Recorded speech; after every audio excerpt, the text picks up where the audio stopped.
I think the hardest thing to do if you're going to make a comic is to start.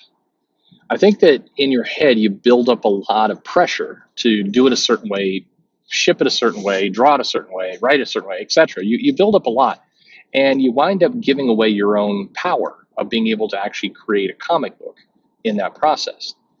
So I want to talk through a little bit this with you because I'm getting ready to do a comic book in 2021. I've recognized I've fallen into this trap. Maybe we could talk through it together.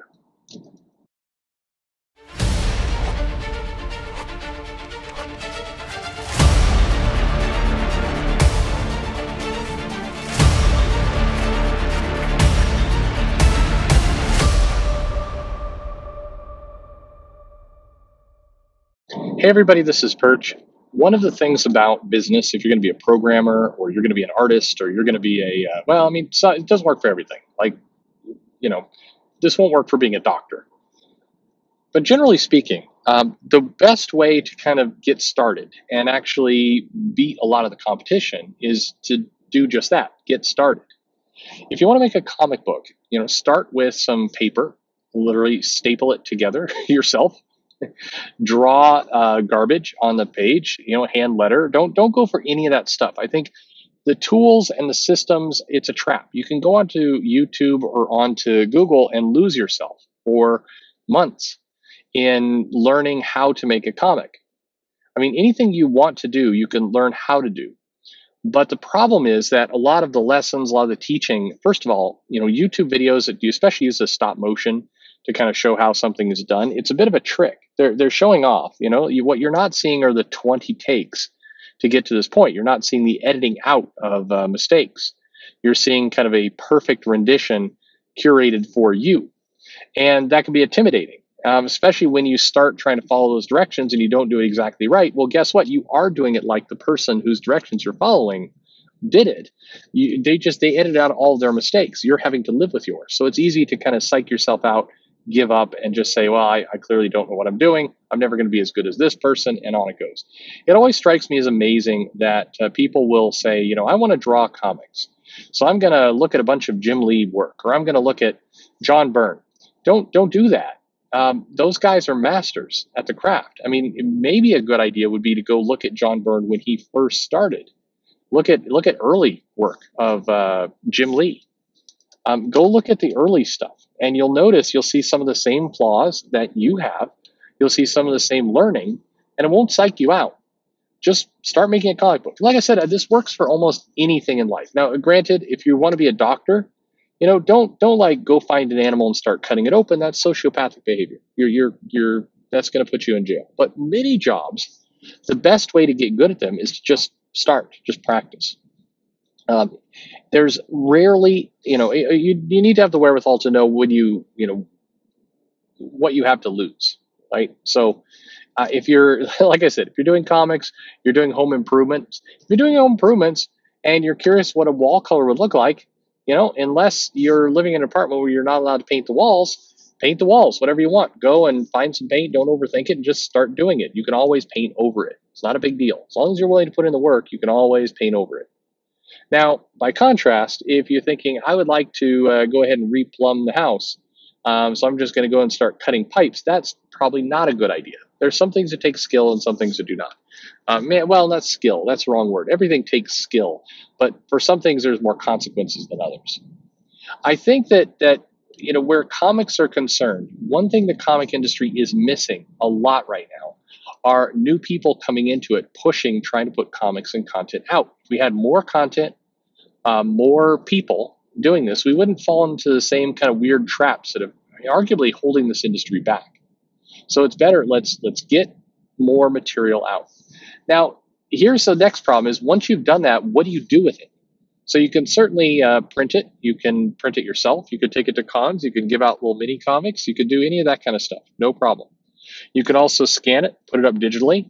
It's amazing on Twitter, as long as you don't get too obsessed with the amount of likes or hearts you're getting, depending on what social media platform you're using, taking your comics, even in a rough state, and posting them up, and just the act of getting it off your desk, out of your mind, and out into the world is a big deal. And you should try and do that. It doesn't really matter if it's good. And as long as you don't piss yourself off by going, well, I was really expecting to get as many likes or as much attention for this post as, say, who you pick your favorite artist. Brett Booth will post sketches and images on his Twitter feed, and they're incredible. I look at that stuff and I'm like, that looks really, really good. Complex, great action. Just the page is just filling up. He makes it look effortless. Yeah, effortless. See, I'm psyching myself out. This is what happens when I talk too much. This is like the fourth video in a row. So I'm at this point, I'm just a sloppy mess. Anyway, I'm looking at stuff and it looks incredible, and that's cool.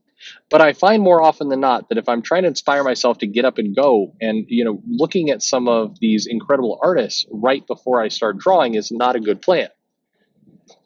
It's also not good that when I post my art, if I look at it and say, well, I got 10 likes. Okay, but Brett Booth over there got 200. I'm never going to be as good as Brett Booth. I should quit. Just don't. That's a mistake. Likes and that kind of stuff is built on a lot of things. Certainly engagement, some name, how many people are following. There's a lot that goes into that. There's plenty of people with like 100,000 followers that they probably pay for that post absolute garbage memes or just junk. I mean, the worst stuff. And that you will look and like, how did this person get like 5,000 likes? How do the stupidest possible takes? Do you ever do this where you look at tweets and you find like really stupid takes, maybe something that is being ratioed, and you're like, man, this is terrible. But then you go, how did 16,000 people like this ridiculousness? How did that happen? Well, I mean, because they've got a lot of followers, because they're popular, who knows? But that's not a good thing to judge yourself against. So when you have some artwork, post it, put it up, because there's value in getting it out of your head and into the public space. Once it's out there and it's living, it's like you gain confidence to do it again. And you feel like you've achieved some kind of milestone, like you've crossed a hurdle. That's the trick, to just start something and keep going. I also think that it allows you need to give yourself the flexibility to be able to experiment with ideas, especially when you're early on in your career. You don't know exactly how you're going to draw. You don't know if you're going to be more black and white or color.